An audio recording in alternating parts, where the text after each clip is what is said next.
इस कॉलेज में एससी कोटा की हैं।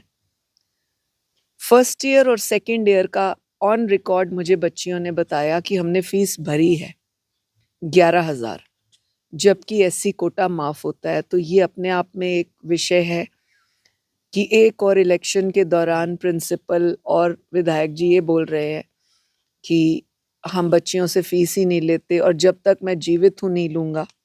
बाद में लेंगे नहीं लेंगे अलग विषय है, पर एससी कोटा में उन्होंने जो भी रिबेट्स होती हैं, जो भी एजुकेशन के अंडर नॉर्म्स आते हैं, वो उन्होंने फुलफिल नहीं किए।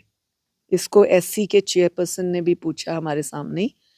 तो इसकी पूरी जान पे तहकीकात होनी चाहिए, खंगाला जाना चाहिए, क्योंकि अगर वो अब फीस माफ़ करने की बात करते हैं तो उसको पॉलिटिकल लिया जा सकता है कि इलेक्शन के दौरान उन्होंने ये बयान दिया। अभी एज वुमेन कमीशन जो 2-3 पॉइंट्स हमारे अंडर पड़ते हैं उनकी मैं पूरी तह तक जानकारी लेना चाहती हूँ, जिसके लिए मुझे डीएसपी को समय देना पड़ेगा कि वो मुझे उस डाटा को दें जो उनकी चैट का था, जो फ़ोन कॉल्स का था, फादर की फ़ोन और प्रिंसिपल का नंबर आया है कि नहीं आया वो लें।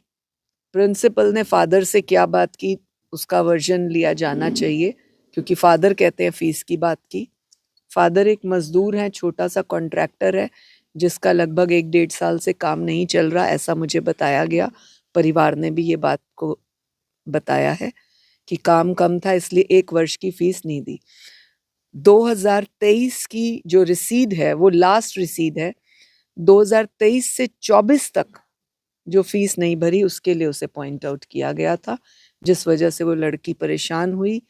और एमएलए ने बताया कि वो लाइव चैट भी कर रही थी, बात भी कर रही थी अपनी फ्रेंड से फांसी देते समय। इस चीज़ को भी पूरी डिटेल से निकाला जाना चाहिए कि वो लास्ट मोमेंट पर भी किस परिस्थिति में किससे चैट कर रही थी और क्या बोला। ये निकलना बहुत ज़रूरी है। यहाँ से स्पष्ट होगा कि उसने अपनी ज़िंदगी ख़त्म फीस की वजह से की या राहुल की वजह से।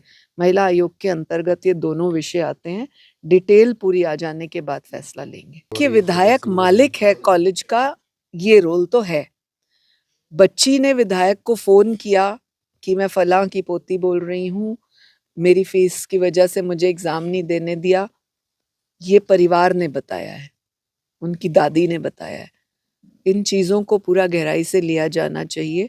फ़ोन बच्ची के फ़ोन से विधायक के फ़ोन पे गया है कि नहीं गया, ये सारा निकाला जाना चाहिए।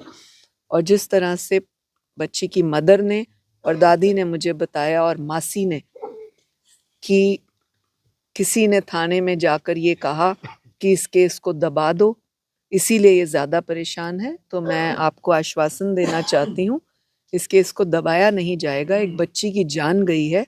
जो भी फैक्ट्स एंड फैक्चुअल्स दोनों पहलुओं के, फीस के और राहुल के सामने आएंगे, उसके अनुसार बच्चे के परिवार को न्याय दिया जाएगा। देंगे। आज मैंने सारी जानकारी ली है, मैं इस विषय पर डिटेल में रिपोर्ट्स मांगने के बाद तलब करेंगे, जिसको भी करना ज़रूरी होगा। कई बड़े दुख की बात है, ये जो परिवार था ये मेरा बहुत क्लोज था, और जो बेटी हमारे बीच से चली गई दीक्षा, उसका बहुत मेरे को है ना दिल पे गहरी चोट लगी।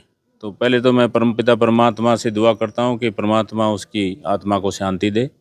दूसरा मैं एक ही बात कहना चाहता हूँ कि मैंने पूरे दिल से जो काम किया, चाहे वो एजुकेशन पे किया, चाहे लड़कियों के लिए बसों का किया, चाहे कोई दूसरे काम किए, आज जिस तरह से मेरे ऊपर जो कीचड़ उछाला जा रहा है, जिस कॉलेज ने इस हरियाणा प्रदेश में ही नहीं पूरे देश में जहाँ इस कॉलेज का नाम होना चाहिए था, आज इस कॉलेज के ऊपर कीचड़ उछाला जा रहा है, तो ये मेरे लिए बड़ी मन में बड़ा आघात लगा है।